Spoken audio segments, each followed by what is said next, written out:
자, 신공물산 99회 문제입니다. 1번부터 한번 볼까요? 토지에 대한 전기분 재산세 납부액 중 87만 원이 자, 과온합을 원인으로 해서 용산구청으로부터 환급 통보를 받았으며 환급금은 한 달 뒤 입금될 예정이다. 거래처명 입력하라고 나와 있고요. 영업의 수익으로 처리할 것.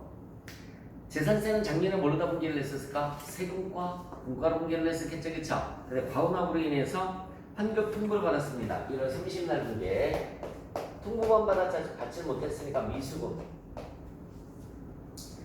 참고로 미수금이 87만원.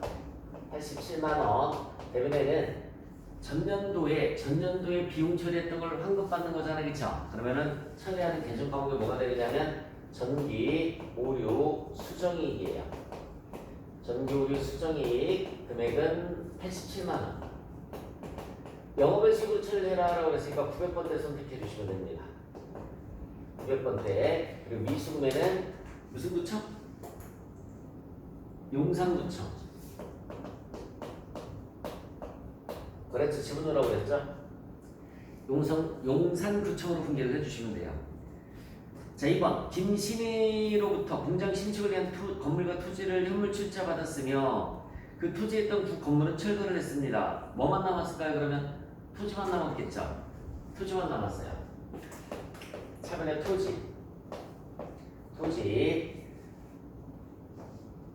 내용은 다음과 같다. 현물 출자로 인해서 보통주 7천주 액면가액이 5천원, 시가 6천원을 발행했다고 나와 있어요.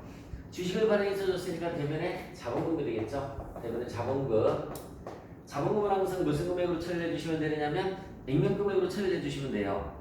7천주 곱하기 액면가액은 5천원. 그러면 3,500만원 나오죠, 그쵸? 3,500. 대변에 자본금이 3,500. 시가가 얼마예요? 6,000원. 그러면 액면가하고 시가의 차이는 1,000원 나오죠, 그쵸? 액면가하고 시가의 차이는 1,000원이 나옵니다. 1,000원 곱하기 7천주 했더니 얼마 나오죠? 700만원 나오죠, 그쵸? 주식 발행 추가금. 주식 발행 추가금이 700.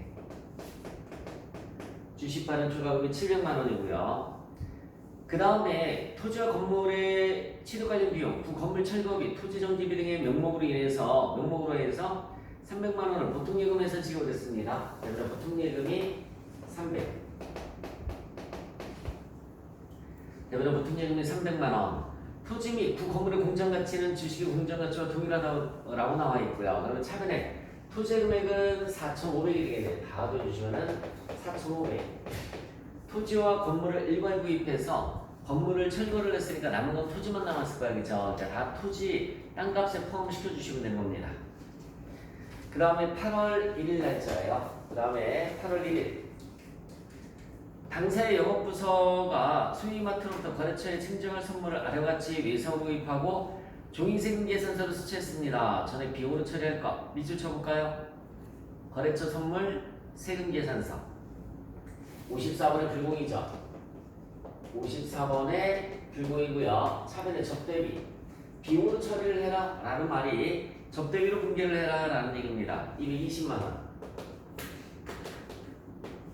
차변의 접대비가 220만원이고요. 대변의 외상미수금이 220만원 있으니까 미지급금, 대변의 미지급금이 220. 차변의 접대비가 220만원, 대변의 미지급금 220만원. 8월 6일 날짜를 한번 볼까요? 8월 6일. 당사는 주식회사 안정과 2019년 8월 6일에 제품 공급 계획을 체결하고 제품은 잔금 지급일인 2022년 8월 6일에 인도하기로 했다. 장기죠, 그쵸? 장기일 때는 대가의 각 부분을 받기로 했을 때 세금 계산서를 발행을 하는 거란 말이야. 대가의 각 부분을 받기로 했을 때 세금 계산서를 다 발행을 했을 거예요. 그래서 계약금, 1차 중도금, 2차 중도금 그때마다 다 모두 세금 계산서를 발행을 했다라는 얘기입니다. 그러면은 여러분들 계약금을 얼마 받았어요? 3,300만원 받았죠, 그쵸? 그 당시 분기 어떻게 했을까? 계약금 3,300만원을 받았을 때 분기하는 대변의 선수금 금액은 얼마? 3,000. 대변의 선수금 3,000, 대변의 부가세 수금이 300. 차변에 보통예금 3,300 이렇게 했었겠죠. 그 다음에 1차 중도금 8,800만 원 받았죠. 그때도 대변에 선수금 8,000, 부가세 수금이 800, 차변에 보통 예금 8,800. 2차 중도금 때도 대변에 선수금 8,000, 부가세 수금이 800, 차변에 보통 예금 8,800. 이렇게 장기일 때는 대가액 부분을 받기로 했을 때마다 세금 계산서를 발행을 했을 거란 말이에요. 그리고 지금 또 세금 계산서를 발행을 하는 거야, 그죠? 11번에 과세입니다. 11번에 과세가 되는 거고요. 분계는 일단은 대변의 제품 매출, 대변의 제품 매출, 뒤에 수금. 자, 이번에는 세금 계산서를 얼마 발행을 했을 거냐면 일단은 잔금이 1억 2,100만 원이죠. 1억 2,100만 원 중에 부가세가 얼마 있을까? 1,100만 원 있겠죠, 그쵸? 1,100만 원. 부가세 수금은 1,100만 원. 그리고 차변의 선수금의 금액은 얼마예요? 계약금일 때 3,000 있었지. 중도금일 때 8,000, 또 8,000. 합치니까 얼마죠? 1억 9천. 선수금은 1억 9천. 선수금은 1억 9천만 원이 되는 거예요. 선수금이 1억 9천. 그리고 요번에 잔금이 1억 2,100만 원. 보통예금으로 수령하였다 했으니까 차변에 보통예금 1억 2,100만 원. 그럼 대변의 제품 매출은 얼마가 될까요? 공급가액이 3억 원이라고 나와있죠, 그쵸? 대변의 제품 매출은 3억 원. 여기 봐요. 다 합치면 여기 3억 1,100. 여기도 얼마입니까? 1억 9천에 1억 2,100만 원 더해주면 3억 1,100만 원 맞죠? 거기 두 번째 줄을 보면 제품의 공급가액은 3억 원이다라고 나와있잖아, 그치? 부가세 3천만 원은 나눠서 세금 계산서가 발행됐잖아. 계약금일 때 300, 그치? 1차 중도금일 때 800, 2차일 때도 얼마예요? 800. 지금 마지막 1,100. 그럼 3천만 원 나오죠, 그죠? 이 분계 꼭 기억하세요. 그러니까 전피 입력할 때는 얼마 입력해야 돼요? 공급가액 날에. 예. 얘는 공급가액 날에 얼마를 입력을 해줘야 될까? 요번에 세금 계산서 발행한 게 얼마예요? 1억 2,100이죠, 그쵸? 그러니까 1억 1,000만 원. 공급가액 날에 1억 1,000만 원, 부가세는 1,100. 밑에서 분계만 수정을 해주는 거야. 밑에서 분계만. 제품 매출 3억 이렇게 수정을 해주시는 겁니다. 자, 장기일 때는 대가의 각 부분을 받기로 했을 때 세금 계산서를 발행을 해라. 대가의 각 부분을 받기로 했을 때. 그러니까는 1차 때도 세금 계산서, 계약금 1차, 2차 때 다 세금 계산서 발행을 한 거야. 요번에는 1억 2,100만 원에 대해서만 세금 계산서를 발행을 했으니까 분급가액 안에 1억 1,000, 부가세는 1,100이 나와야 되는 겁니다. 대변의 제품 매출 3억, 부가세 수금이 3천이 아니에요. 이미 앞에서 다 처리했으니까 이번에는 1,100만 원만 처리가 되는 거야. 자, 부가세 문제 1번 보시면은 부동산 임대차 계약서를 작성을 하고 이와 관련된 전자세금 계산서를 모두 발급하였다. 이를 바탕으로 이를 바탕으로 일기 확정 4월부터 2월에 부동산 임대 공급가액 명세서 및 부가세 과세 표준 명세 작성은 생략하라고 나와 있고요. 부가세 신고서를 작성을 해라. 차익금 과다법인은 아니며 간주임대료에 대한 정기예금 이자율은 1.2%를 한다. 물음이 뭐만 물었어요? 부동산 임대 공급가액 명세서 및 신고서 작성만 하라고 나와 있죠, 그쵸? 회계 처리해라 뭐 이런 말 있어 없어? 없어요. 얘는 이따 화면으로 같이 한번 해보자고요. 그냥 작성만 해주면 되는 겁니다, 그죠? 작성하고 신고서에 반영만 해주시면 되고. 2번 다음 자료를 메인 매출 전표에 입력, 분계는 생략하라고 나와 있습니다. 이교합정 부가세 신고 시 첨부 서류인 내부신용장 구매 확인서 발급 명세서 및 영세 매출 명세서를 작성을 해라. 물음이 3개네. 메인 매출 전표 입력하고, 그죠? 그 다음에 내부신용장 구매 확인서 전자발급 명세서 작성을 하고 영세 매출 명세서 작성을 하는 것까지 이렇게 물음이 3개입니다. 그러면 10월 10날짜 거. 첫 번째 10월 10날짜 거 보시면은 제품 4,800만 원을 공급하고 구매 확인서를 발급받아 제품 공급일을 작성일자로 해서 10월 15일에 영세일 전자 세금 계산서를 작성을 해서 전송하였다 이렇게 나와 있습니다.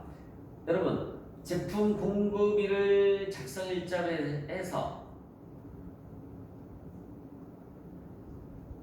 제품 공급일이 몇 월 며칠이에요? 10월 10날짜. 분계를 어떻게 주면 돼? 분계는 생략하라고 그랬죠, 그쵸? 분계는 생략하라고 그랬으니까는 메인 매출 전표의 12번에 영세로 들어가시면 되는 거죠. 12번에 영세. 두 번째 거는 11월 13일에 주철기업으로부터 발급받은 내국 신용장 1,600만 원. 이것도 분기는 생략하라고 나와 있잖아요, 그렇죠? 얘도 제품 공급일을 작성 일자로 해서 영세 세금계산서를 작성 전송을 했습니다. 얘도 역시 마찬가지로 몇 번이에요? 12번에 영세. 12번에 영세로다가 둘 다 12번에 영세로다 들어가시면 돼요. 그리고 내국 신용장 구매 확인서, 전자발급 명세서라. 영세 매출 명세서 작성을 해주는 건 어렵지 않습니다. 이따가 화면을 같이 볼게요. 결산문제를 보시면은 7월 25일에 취득해서 보유 중인 단기 매매 증권이 있다. 결산 현재 공정가치가 주당 12,000원인 경우에 필요한 회계처리를 해라. 만원짜리가 얼마가 됐어요? 12,000원. 2,000원만큼 늘어났죠, 그쵸? 2,000원 곱하기 150주. 얼마 늘어났습니까? 30만원 늘어났죠? 차변에 12월 31일 날짜예요. 단기 매매 증권 30. 대변에는 단기 매매 증권 평가이익이 30. 차변에 단기 매매 증권 30. 대변에 단기 매매 증권 평가이익이 30만원입니다. 아래와 같이 발행된 사채에 대해서 결산일에 필요한 회계처리를 해라. 사채 액면이 3,000만원이에요. 발행가액은 2,800만원이고요.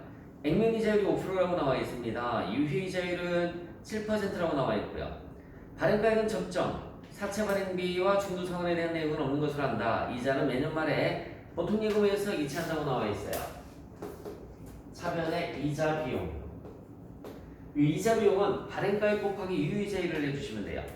2,800만원 곱하기 7%. 발행가액 곱하기 유효이자율 2,800만원 곱하기 7% 하면 얼마 나올까? 7, 2, 14, 7, 8, 5, 16 196만원? 네. 196만원. 대변에 보통 예금은 얼마 가면 되지요? 액면가액 곱하기 액면이자율 3,000만원 곱하기 5%를 내주시면 돼요. 150만원 가죠? 150만원. 대변에 보통 예금은 150만원. 나머지는 사채 할인 발행 차금이 됩니다. 46만원. 나머지는 사채 할인 발행 차금 46만원. 발행가액 곱하기 유효이자율이 액면이자율이고요. 발행가액 곱하기 유효이자율이 액면이자율. 그 다음에 액면가액 곱하기 액면이자율은 대변에 보통 예금. 나머지가 사채 할인 발행 차금으로 분기를 해주시면 돼요. 자, 3번 퇴직금의 충당부채를 계상을 해라. 여러분, 추계액 전액을 퇴직금의 충당부채로 설정을 하고 있다고 나와 있어요. 작년 말에 퇴직금 추계액이 3,000만원이면 3,000만원만큼 충당부채로 설정이 돼 있었다는 얘기죠, 그쵸? 다시 한번 얘기해 줄게요. 회사는 기말에 퇴직금 추계액 전액을 충당부채로 설정하고 있다. 그러니까 작년 말에 퇴직금 추계액이 뭐가 되는 거죠? 퇴직금의 충당금이 되는 거죠. 전기말 추계액은 전기말의 충당부채라는 얘기지. 전기말의 추계액은 전기말의 충당부채라는 얘기예요. 자, 3,000만원에서 1,500만원을 지급했으니까 얼마 남았을까? 1,500이 남았겠죠, 그쵸? 올해 또 얼마 줘야 된대요? 4,000만원. 그럼 얼마만 더 모아두면 되지? 2,500만원만 더 모아두면 되는 거죠. 차변에 퇴직급여 2,500. 대변에는 퇴직급여 충당부채 2,500. 차변에 퇴직급여 2,500. 대변에는 퇴직급여 충당부채 2,500. 생산부서는요. 작년 말에 6,400 있었는데 1,500만원 줬으니까 4,900만원 남았죠. 올해 또 얼마 줘야 돼요? 6,500만원 줘야 되죠, 그쵸? 그러면 1,600만원 더 모아두면 되나? 1,600만원을 더 모아두면 되네요. 차변에 퇴직급여 1,600. 대변에는 퇴직급여 충당부채 1,600. 차변에 퇴직급여 1,600. 대변에 퇴직급여 충당부채 1,600. 위에 게 영업부서니까 800번대고요. 밑에 게 500번대입니다. 법인세 비용이 회계 처리를 해라 라고 나와 있어요. 여러분들 과세 표준이 얼마라고 나와 있어? 2억 7,968만원 나와 있죠? 과세 표준이 2억 7,900 68만 원. 중 2억까지가 몇 퍼센트? 10%면 2천. 2억 초과된 게 7,968만 원 곱하기 20%. 얼마나 올까요, 그러면?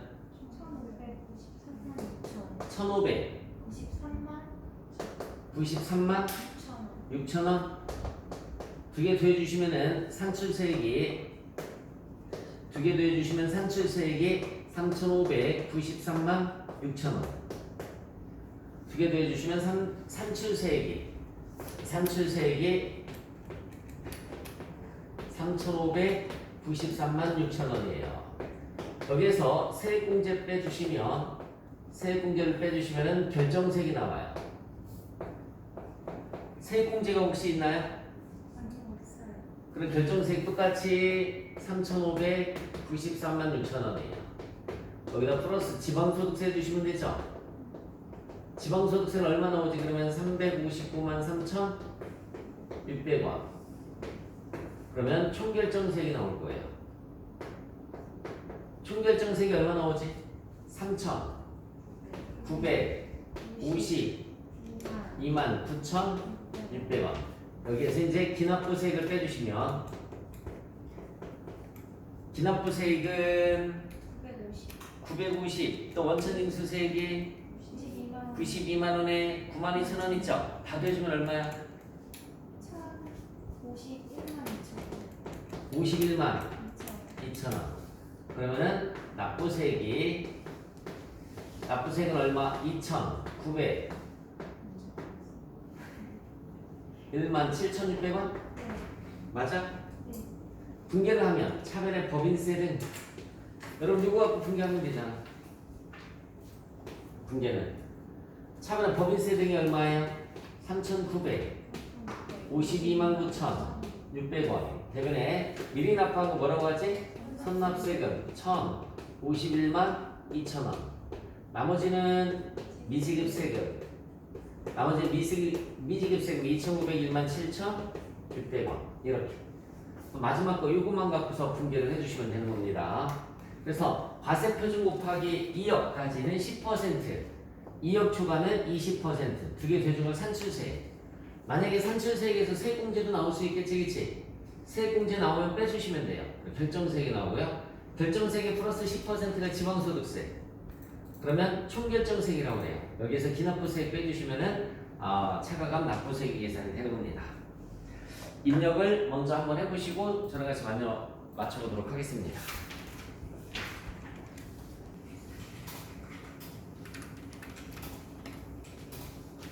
신공물산입니다. 일반 전표부터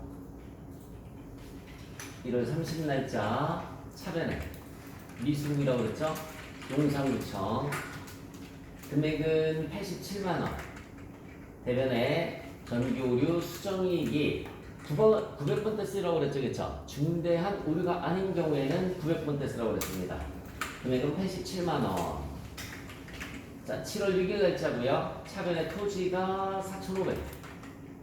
토지 4,500. 대변에 자본금이라고 했어요. 대변에 자본금이 3,500. 그리고 대변에 주식 발행 초과금 700. 나머지는 대변에 보통예금에서 지금 그랬으니까 보통예금에 300만 원을 가시면 됩니다. 메인 매출 전표 들어가셔서 메인 매출 전표 8월 1일 날짜예요. 8월 1일 날짜 54번에 불공고로 처리를 해주시면 되고요. 선물 세트입니다. 선물 세트 공급가액은 200만원. 수량단가 입력해도 되고 안 해도 상관없어요. 수량단가는 거래처는 어디에서 사왔죠? 소화마트, 수이마트, 전자 아니죠? 전자 아니에요. 그냥 종이세금 계산서입니다. 자, F2번 눌러서 접대비 관련된 거 선택해 주시면 되고요.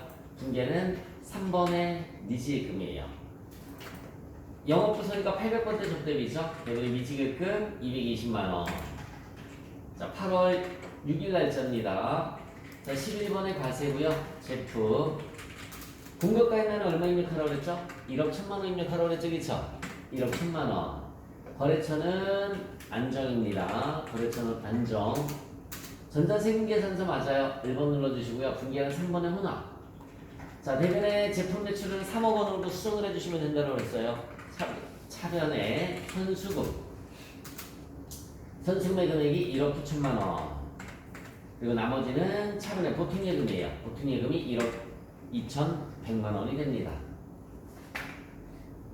빠져나오셔서 자, 부가가치 부동산 임대 공고가입 명세서 4월부터 6월입니다. 4월부터 6월. 자, 임차인이 누구죠? 임차인이 서울물산이에요. 서울물산. 동층후는 1층이죠. 동은 없고요. 1층. 몇 호라고 나와 있을까요? 없죠. 면적은 100제곱미터. 용도는 상업용입니다. 임대기간은 2022년 5월 1일부터 그죠? 2024년 4월 30일까지예요. 2024년 4월 30일까지고요. 보증금은 1억. 보증금 1억. 월세가 부가세 별도로 220만 원. 부가세 별도로 220만 원. 관리비는 따로 나와 있는 게 있어요, 없어요? 없습니다. 관리비는 따로 나와 있는 게 없어요. 그러면 여기에서 월세 등과 간주임대를 부가세 신고서에 반영을 해주면 되는 거죠. 1.2% 여기 적용이자를 확인했고요. 자, 부가세 신고서 1기 확정 들어가시면 월세 등에 대해서는 세금계산서가 반영이 됐을 거예요. 그쵸? 이게 440만 원. 1번에 440만 원을 가시면 되고요. 440만 원. 간주임대료는 200547. 4번에 200547. 이렇게 들어가시면 되겠죠. 됐습니까? 빠져나와 주시고요. 부동산 임대 공고가입 명세서도 역시 마찬가지 저장하시고 나오시면 되겠습니다. 자, 그 다음에 2번 문제 보시면 메인 매출전표 입력해라 라고 했으니까 첫 번째 메인 매출전표 10월 10날짜죠. 공급일자가 10월 10날짜 12번에 영세고요. 제품이에요. 공급가액이 처음에 거 4,800만 원이라고 그랬습니다. 거래처는 시무예요. 거래처는 시무요. 전자세금계산서 1번 눌러주시면 되겠죠. 그리고 F1번 눌러서 3번에 내국신용장 구매 확인서에 의해서 공급하는 채와 선택해 주시면 됩니다. 서류 번호가 1111111. 네, 분계는 생략하라고 그랬죠. 0번에 분계 없음. 두 번째는 11월 13일 날짜입니다. 12번에 영세고요. 제품이에요. 공급가액은 두 번째 거 1,600만 원입니다. 1,600만 원. 거래처는 주철기업이에요. 주철기업. 전자 1번 눌러주시고요. 1번. F2번 눌러서 똑같이 3번의 내국신용장 선택해 주시면 되겠습니다. 자, 이번에 서류 번호는 몇 번이냐면 둘둘둘둘둘둘둘. 됐죠? 0번에 분계 없음이에요. 빠져나오셔서 부가가치에 찍고 내국 신용장 구매 확인서 전자발급 명세서 들어가신 다음에 자 10월부터 12월이죠. 10월부터 12월 블로기에서 되나요? 계정 과목이 404번 제품 매출이었었고요. 전피명을 우리 생략했죠, 그쵸? 네. 전피명을 생략했기 때문에 불러올 수가 없겠네요. 직접 입력하는 얘기겠지. 그러면 전피명을 했었으면 블로기 해주시면 되는데 어쨌든 구매 확인서입니다. 첫 번째 거는 구매 확인서. 서류 번호, 발급일은 언제 발급했다고 나와 있죠? 2022년 10월 15일에 품목은 제품. 거래처명은 어디예요? 신흥무역입니다. 금액이 얼마예요? 4,800. 4,800. 두 번째는 내국신용장이고요. 2022년 11월 13일 제품 주철기업이었고요. 금액이 얼마? 두 개 더해 1,600만 원. 두 개 더해 주시면 6,400만 원 나오죠. 두 개 더해 주시면 6,400만 원 나와요. 6,400만 원을 자, 영세일 매출 명세서 바로 밑에 있습니다. 영세일 매출 명세서 10월부터 12월 10월부터 12월 내국 신용장 6,400만 원. 여기 자동으로 와 있죠, 그쵸? 이렇게 작성을 해주시면 됩니다. 저장하시고, 자, 일반 전표 12월 31일 날짜 가볼까요? 일반 전표 12월 31일 차변에 단기 매매 증권 금액은 얼마라고 그랬냐면 30만 원이에요. 30만 원. 대변에는 단기 매매 증권 평가이익이라고 그랬죠? 평가이익이 30만 원. 또 차변에 이자 비용. 차변에 이자 비용이 196만 원. 196만 원. 대변에 4차 할인받은 차금. 보통예금. 대변에 보통예금이 150만 원. 대변에 사채 할인받은 차금. 나머지는 46만 원이 된다고 했습니다. 차변에 퇴직급여 800건대 퇴직급여예요. 그냥 자동결산해도 되는데 수동결산으로 하도록 하겠습니다. 2,500구 차변에 이번에는 500건대 퇴직급여 500건대 퇴직급여 금액은 1,600. 대변에 퇴직급여 충당부채 그냥 한꺼번에 써도 돼요. 퇴직급여 충당부채는 500건대 800건대가 없으니까 그냥 한꺼번에 적게 써주셔도 상관이 없습니다. 자, 그 다음에 차변에 법인세까지 다 그냥 수동결산으로 할게요. 법인세는 3,952만 9,600원이고요. 대변에 선납세금이 1,051만 2,000원.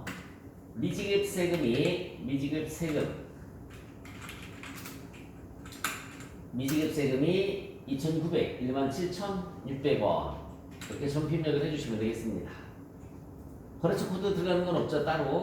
네. 자동결산은 없어요. 다 우리 그냥 수동결산에 입력을 했으니까. 원천징수 문제 먼저 한번 해보세요.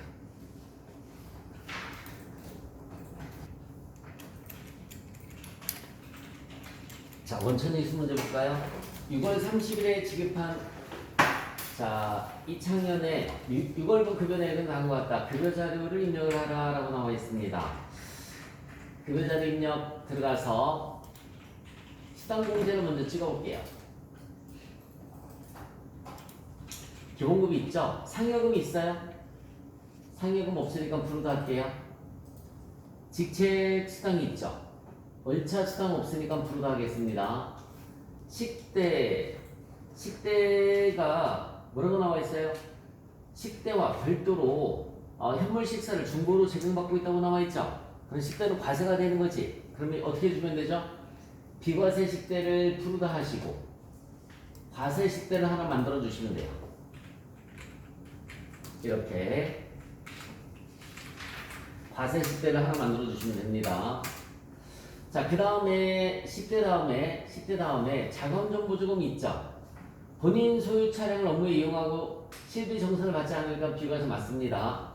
야간근로 수당은 있어요, 없어요? 없어요. 부르다 만들겠습니다. 그 다음에 연구보조비라는 게 있네. 연구보조비. 기업부설 연구소라고 나와 있고 비과세 요건을 충족한다라고 나와 있습니다. 연구보조비 기업 부설 연구보조비, 그죠? 기업연구소 연구보조비. 유형은 기업연구소 연구보조비 선택해 주시면 돼요. 자, 그리고 공제등록 들어가서 학자금 상환은 부르다 하시면 되겠죠. 6월달 급여라고 그랬어요. 급여 지급일은 언제죠? 어디 나와 있을까? 6월 30일, 그죠? 처음에 2022년 6월 30. 이 작년에 기본급이 260. 직책수당이 20만원이고요. 자금정보조금이 20만원. 식대 10만원. 연구보조비가 10만원. 국민연금이 11만원. 건강보험료가 89,000원. 1250원. 고용보험료가 23,200원. 소득세 등은 자동계산 금액에 따른다. 문제는 급여 자리 입력만 하는 문제니까 이게 끝이네, 그쵸? 네. 넘어가서 2번 문제 보겠습니다. 제조공장 생산부서에 근무하는 김정훈 주민등록번호 나와 있고요. 연말정산 관련된 자료이다. 지급 명세서와 의료비 지급 명세서와 연말정산 추가 자료를 입력해라 라고 나와 있습니다. 연말정산 추가 자료 입력 들어가서 자, F2번 김정훈 불러 갖고 왔습니다. 일단은 부양가족 등록이 하나도 안 돼 있죠. 김정훈의 부양가족 나온 것 같다. 기본공제 대상자가 아닌 경우에도 부양가족 명세 입력하고 기본공제에서 부르다 표시한다라고 나와 있습니다. 배우자 3번 눌러서 신혜미예요. 신혜미. 자, 주민번호가 몇 번이냐면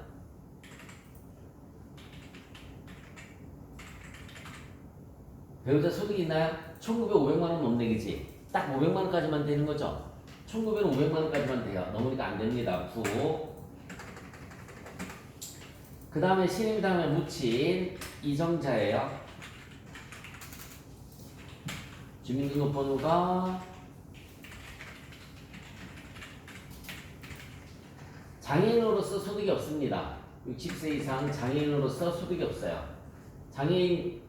장애인복지법상 장애인 잠깐만 중증환자라고 나와 있죠.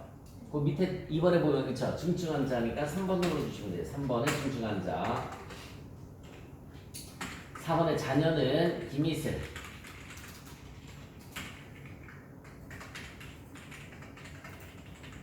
소득이 없습니다. 자, 부양가족 등록 모두 했고요. 김정은이 납부한 손해보험료는 다음과 같다. 여러분, 보험료는 기본공제 대상자의 것만 되는 거죠. 그러니까는 아내 거는 안 돼요. 배우자 신혜미는 기본공제 대상자가 아니었잖아요, 그쵸? 안 됩니다. 근데 김정은하고 본인이랑 그쵸?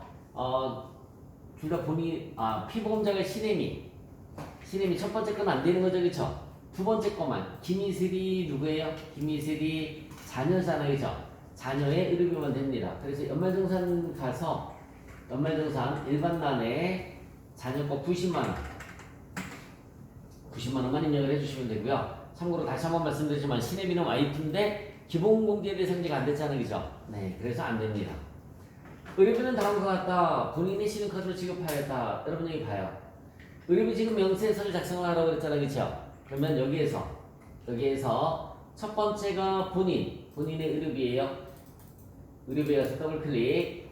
자, F2번 눌러서 의료비 명세서 여기서 작성을 해주시면 됩니다. 본인 거 안경구입비 80만원이 아니라 얼마까지만 되는 거지? 50만원까지만 되죠, 그쵸? 30만원을 빼야 되겠죠? 30만원 빼면 220만원. 금액란에 가서 220만원입니다. 국세청장 선택해 주시고요.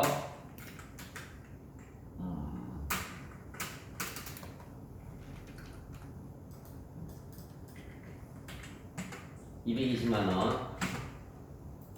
시설보험 받은 건 없어요.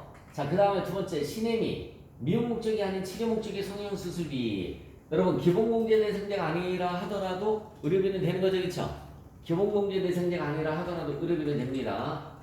신혜미 선택해 주시면 되고요. 금액이 100만원. 100만원. 그 다음에는 이정자예요. 금액은 240만원입니다. 장애인 재활치료비 240만원. 김희슬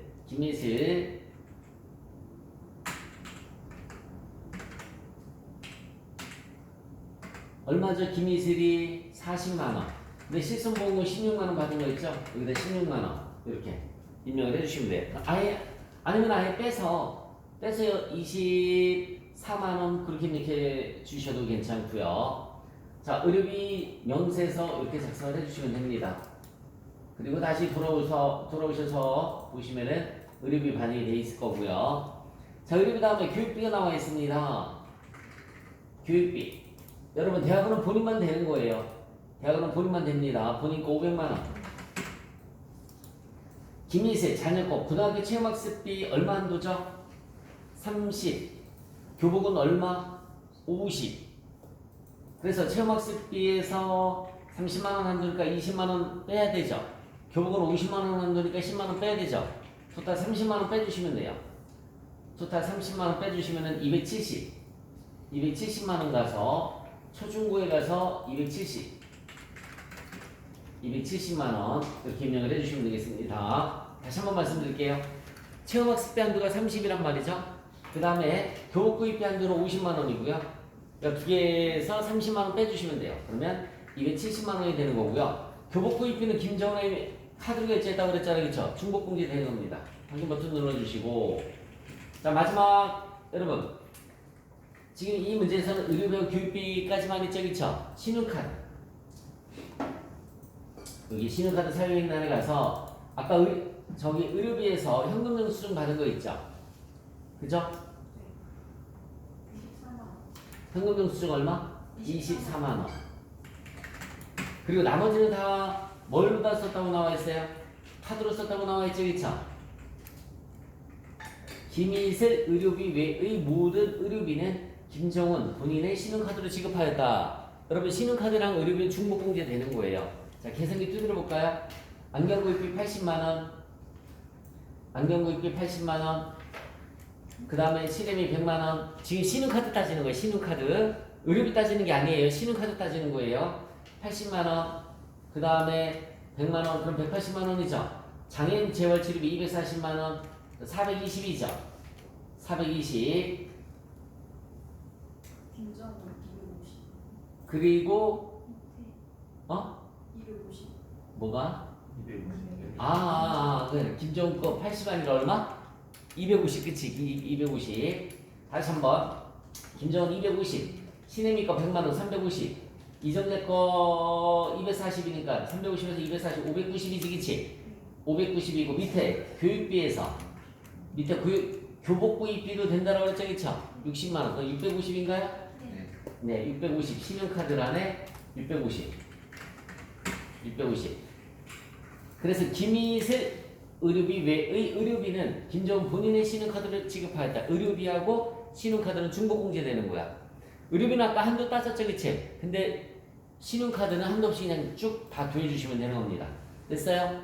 교복구입비도 중복공제되는 거니까 교복구입비 그대로 60만 원까지 더해서 650만 원 신용카드까지 입력하셨으면 됐습니다. 잘못된 거 없지?